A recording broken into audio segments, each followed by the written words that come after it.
बिस्मिल्लाहिर्रहमानिर्रहीम we are going to talk about haemorrhage. Haemorrhage क्या है? That is extravasation of blood from a vessel which may be because of a defective clot formation or damage to the blood vessel. ठीक है, तो definition में ये बड़ा clear हो गया कि दो कॉजेज़ हो सकते हैं अगर ब्रॉड कैटेगरी में उनको क्लासीफाई करें कि एक डिफेक्टिव क्लॉट फॉर्मेशन यानी something wrong with the clotting of blood, ठीक है, जबकि it may be damage to the blood vessel. तो हम लोग कॉजेज़ पढ़ लेते हैं. इसमें उन्होंने बताया है there is a term that is called haemorrhagic diathesis. ये क्या होता है? That is it may be a genetic और एक्वायर्ड डिफेक्ट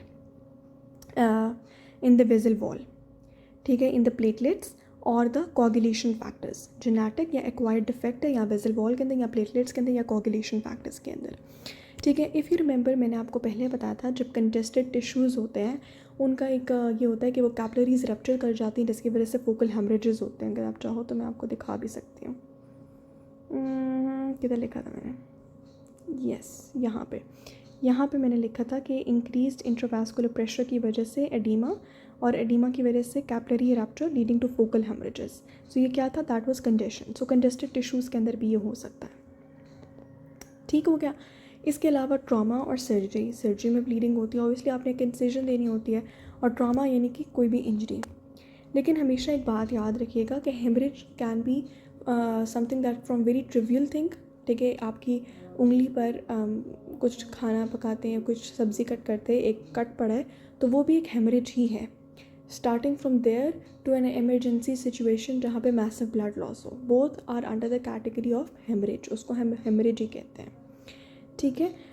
इसके अलावा एथेरोस्क्लेरोसिस, ठीक है, अगर किसी माइक्रोवेसल के अंदर एथेरोस्क्लेरोटिक प्लैक चला गया तो वो फट सकती है and that can lead to haemorrhage, ठीक है. Neoplastic erosion of the vessel wall, तो जब आपका ट्यूमर बहुत ज़्यादा मेटास्टेसाइज कर जाता है तो वो नियर बाई टिश्यूज़ पे कंप्रेशन पुट करता है. That can lead to if it is eroding a vessel wall, that vessel wall can rupture leading to haemorrhage. And likewise injury या inflammation of a vessel wall can also lead to the rupture of that vessel causing haemorrhage. Fatal haemorrhages में आ जाता है aortic aneurysm या aortic dissection या aortic transection, ठीक है. अगर एओर्टिक एन्यूरिज्म का रप्चर हो तो हो सकता है. अब हेमरेज की दो टाइप्स हैं. एक्सटर्नल हेमरेज होता है जिसमें अभी हम ऊपर पढ़ेंगे इस पिक्चर से, और इंटरनल हेमरेजेस में आ जाता है हीमाटोमा, पेटिके, ठीक है, पर्परा एंड एकाइमोसिस. एकाइमोसिस क्या होता है? ये जो नील पड़ जाता है, किसी अक्सर माथे पे एक नील पड़ जाता है, ठीक है, दैट इज़ एकाइमोसिस, ठीक है. पेटिके एंड पर्परा बेसिकली ब्लॉचेस और spots, and haematoma is basically blood that collects inside mostly in cases of head injury, ठीक है. लेकिन अभी हम देखेंगे, उसको बाद में डिस्कस करेंगे. Internal, let's talk about the external haemorrhages first. So external haemorrhage can be bleeding, ठीक है, from a capillary. It can be bleeding from a vein or an artery, ठीक है. अगर मैं कैपिलरी की बात करूँ, अब साथ साथ आपने पिक्चर को भी देखना है. कैपिलरी में कितना हुआ, ब्लीडिंग कितनी हुई? वेरी ऊजेस स्टेडिली, ठीक है, बट स्लोली, ठीक है. और वेन में हमारे पास क्या होता है कि फ्लो होता है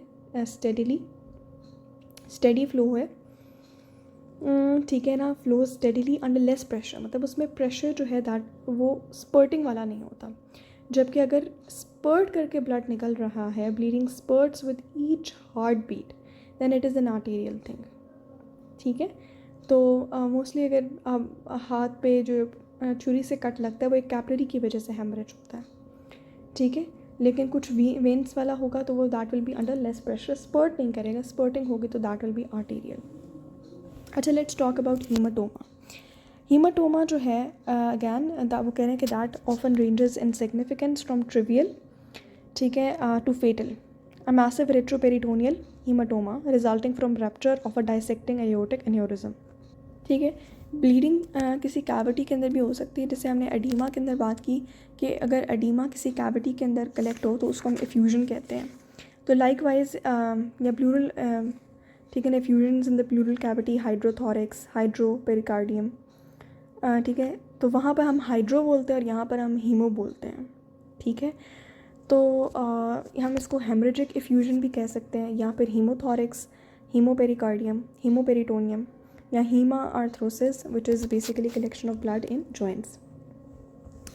let's talk about petechiae. Petechiae सबसे माइन्यूट होते हैं, पर्परा उससे बड़े, और एकामायोसिस इससे भी बड़े. पेटिके का साइज़ कितना होता है? ठीक है, पटीके का साइज़ है 1 to 2 मिलीमीटर्स, परपरा का साइज़ है 3 to 5 मिलीमीटर्स और एकाइमोसिस का साइज़ है 1 to 2 सेंटीमीटर्स। ठीक है, अब पटीके किस वजह से होते हैं? उन्होंने कहा है कि एक तो नंबर 1 it is a haemorrhage on to the skin, mucous membrane और अ सेरोजल सर्फेस। कॉजेज़ क्या हैं? Low platelet count which is thrombocytopenia, defective platelet formation या loss of vascular wall support as seen in vitamin C deficiency. ठीक है, जो बहुत सारे suicidal cases या होमिसाइडल केसेस होते हैं उनमें पटीके देखे जाते हैं। तो क्या 3 कॉजेज़ देखें? थ्रोम्बोसाइटोपिनिया, प्लेटलेट्स लो प्लेटलेट काउंट या प्लेटलेट का फंक्शन डिफेक्टिव है एंड वैस्कुलर वॉल की प्रॉपर स्ट्रेंथ नहीं है, उसको सपोर्ट नहीं है क्योंकि विटामिन सी डिफिशिएंसी है। ठीक है, अब बाकियों में भी यही कॉजेज़ हैं, कुछ और कॉजेज़ हम ऐड करेंगे। जैसे परपरा में और क्या है? ट्रॉमा हो सकता है, ट्रॉमा की वजह से हो सकता है, वैस्कुलाइटिस की वजह से या इंक्रीज्ड वैस्कुलर फ्रेजिलिटी की वजह से। एकाइमोसिस को हम ब्रूजेस भी कहते हैं और उसमें क्या होता है कि extravasated red cells they are phagocytosed and degraded by macrophages. ठीक है, इस वजह से उस ब्रूज का जो कलर होता है, बिकॉज वो रेड ब्लड सेल्स फिगोसाइटोज होकर मैक्रोफेजेस ने उनको डिग्रेड कर दिया, तो हीमोग्लोबिन जो कि रेड ब्लू कलर का होता है उसकी कन्वर्जन हो जाती है to bilirubin which is blue green in colour and eventually haemosiderin which is golden brown. So haemoglobin to bilirubin, bilirubin to haemosiderin. एक दफ़ा दोबारा रिवाइज करते हैं। पटीके जो हैं 1 to 2 millimetres, purpura 3 to 5 millimetres and ecchymosis 1 to 2 centimetres. Petechiae thrombocytopenia, defective platelet function, vitamin C deficiency.